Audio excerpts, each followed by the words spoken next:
Eu sou o pão vivo descido do céu. Quem deste pão come, sempre há de viver. Aleluia, aleluia, aleluia, aleluia, aleluia, aleluia, aleluia.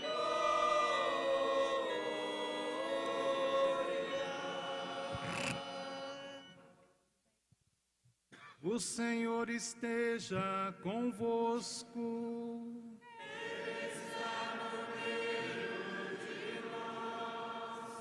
Proclamação do Evangelho de Jesus Cristo, segundo Lucas.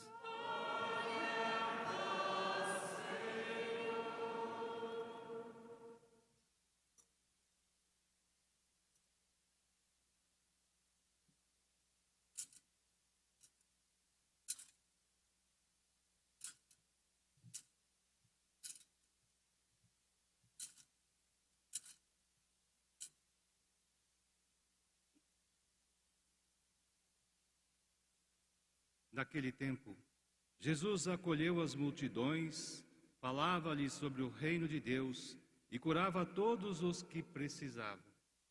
A tarde vinha chegando.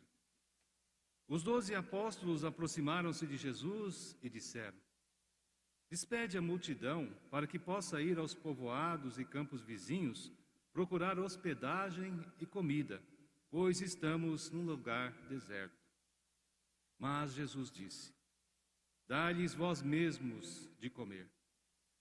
Eles responderam: Só temos 5 pães e 2 peixes, a não ser que fôssemos comprar comida para toda essa gente. Estavam ali mais ou menos 5.000 homens. Mas Jesus disse aos discípulos: Mandai o povo sentar-se em grupos de 50. Os discípulos assim fizeram, e todos se sentaram. Então Jesus tomou os 5 pães e os 2 peixes, elevou os olhos para o céu, abençoou-os e partiu-os, e os deu aos discípulos para distribuí-los à multidão. Todos comeram e ficaram satisfeitos, e ainda foram recolhidos 12 cestos dos pedaços que sobraram. Palavra da salvação.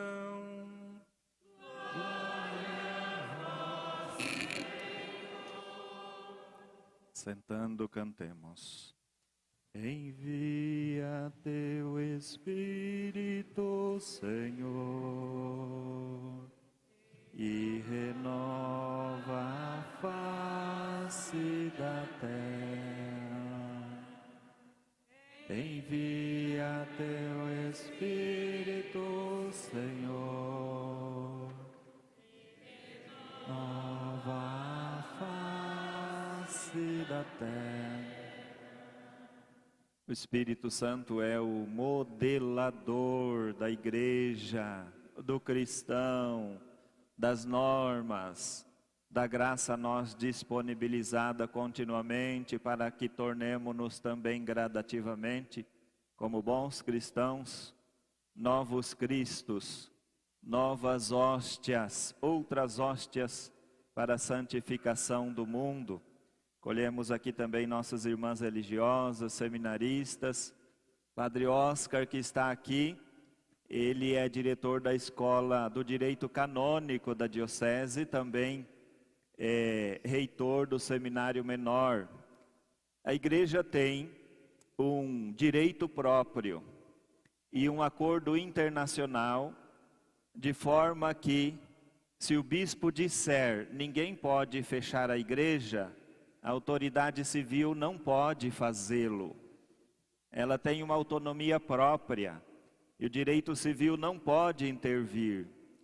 Entendendo o sofrimento do nosso povo na última pandemia, alguns bispos já se levantam dizendo: quem fecha a igreja é só o bispo, mais ninguém. Tal é a autoridade constituída por Jesus nela, aí nesta dimensão terrena, e a administração dos seus bens temporais, imprescinde do seu bem maior, que é a Eucaristia. O ponto culminante de toda a nossa fé cristã. É por causa disso, entendendo isso, que a nossa catequese, inclusive, está com mudanças. E vai fazer primeiro a crisma, depois celebrar a Eucaristia, compreendendo esta dimensão teológica, em detrimento do anterior, que era pedagógica. E que feliz eu sou, e que feliz você é, em saber que te é disponibilizado o bem maior que existe no mundo. Deus, o Criador, que fazendo-se em Cristo um de nós, uma criatura, nos redime a partir de nós. E não como uma varinha mágica lá do céu, que tudo poderia ser reconstruído. Ele veio assumir o nosso sofrimento. E na Eucaristia nós temos aquilo que temos também em Maria, no parto de Jesus, quando disse antes, durante e depois permanece imaculada e virgem. Nós temos na Eucaristia o antes, o durante e o depois, a partir do núcleo da cruz. A prefiguração nós ouvimos hoje no Gênesis 14, sacerdote Melquisedeque, sacerdote meio misterioso, ninguém sabe a sua origem e o seu fim, aparece ali e desaparece oferecendo pão e vinho, para que prefigurasse a Eucaristia que nós estamos celebrando hoje.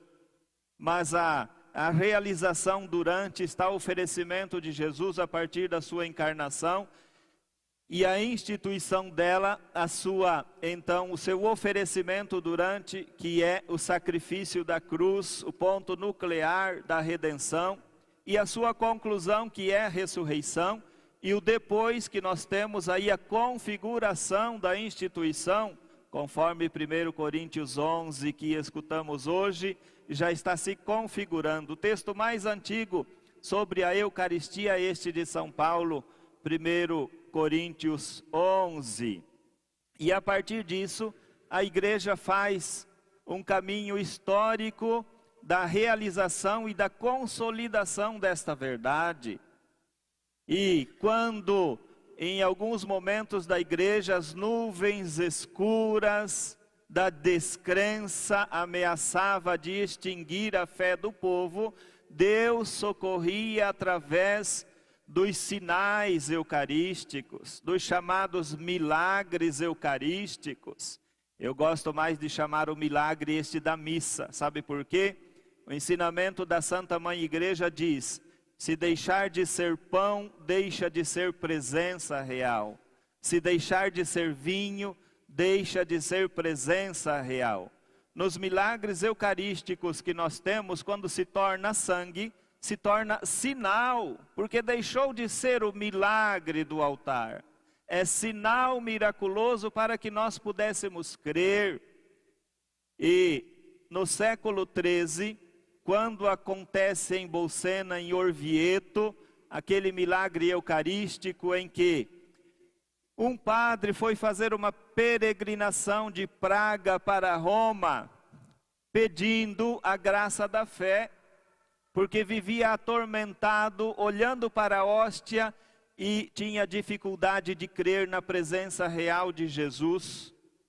E lá no altar de Santa Cristina, celebrando a Eucaristia, pedindo para Santa Cristina o dom de crer na Eucaristia, a hóstia começou a se tornar sangue, correr e pingar.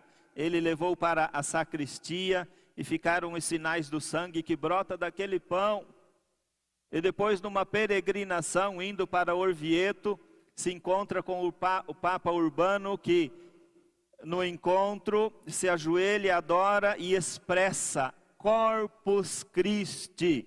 E a partir disso, o Papa Urbano, que tinha algumas décadas atrás um encontro com Santa Juliana, entendendo que o Senhor queria esta festa de adoração pública, da presença real de Jesus, institui na igreja, primeiro regional e depois se tornou universal, a festa do Corpus Christi.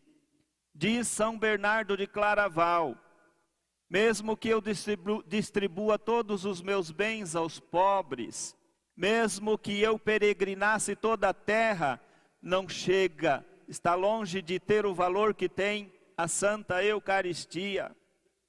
Olha o tesouro que é disponibilizado a mim hoje.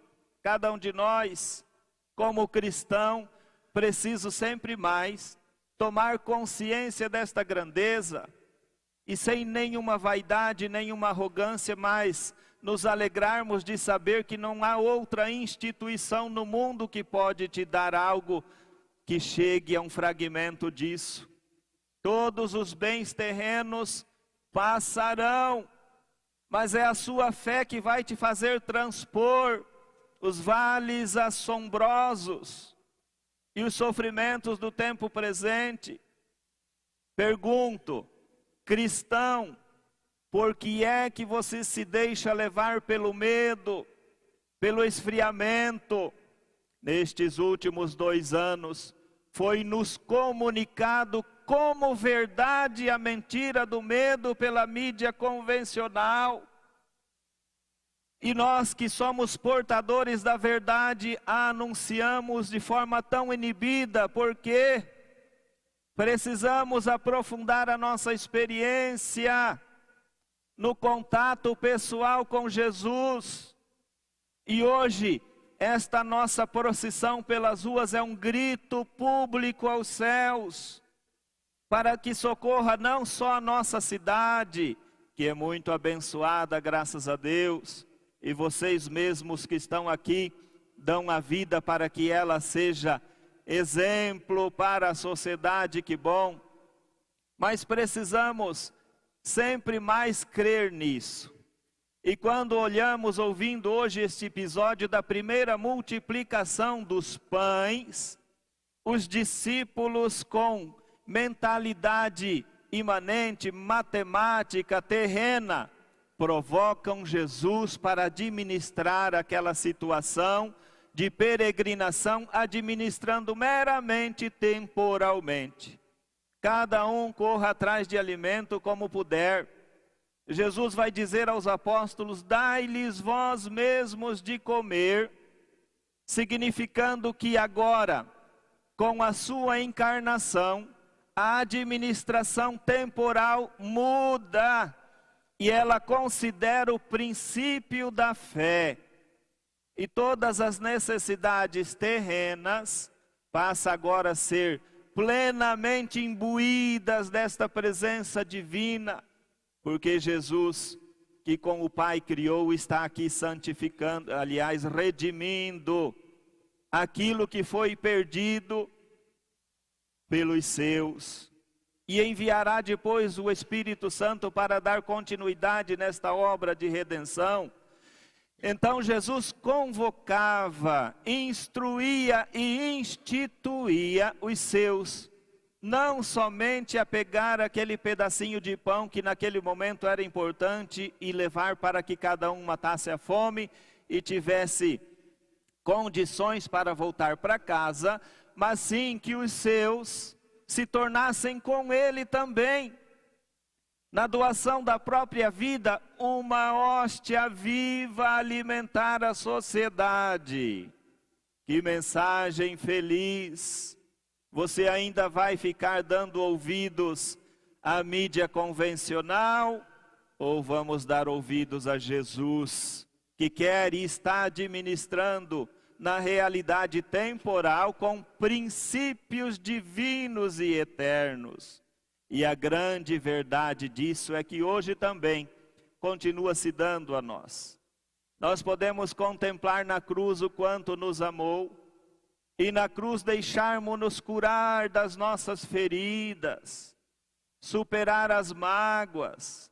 Tem gente que decide levar uma mágoa até o cemitério. Por quê? Não faça essa loucura. Quando não consigo por mim superar as mazelas humanas, corro para a Eucaristia, corro para a Santa Missa.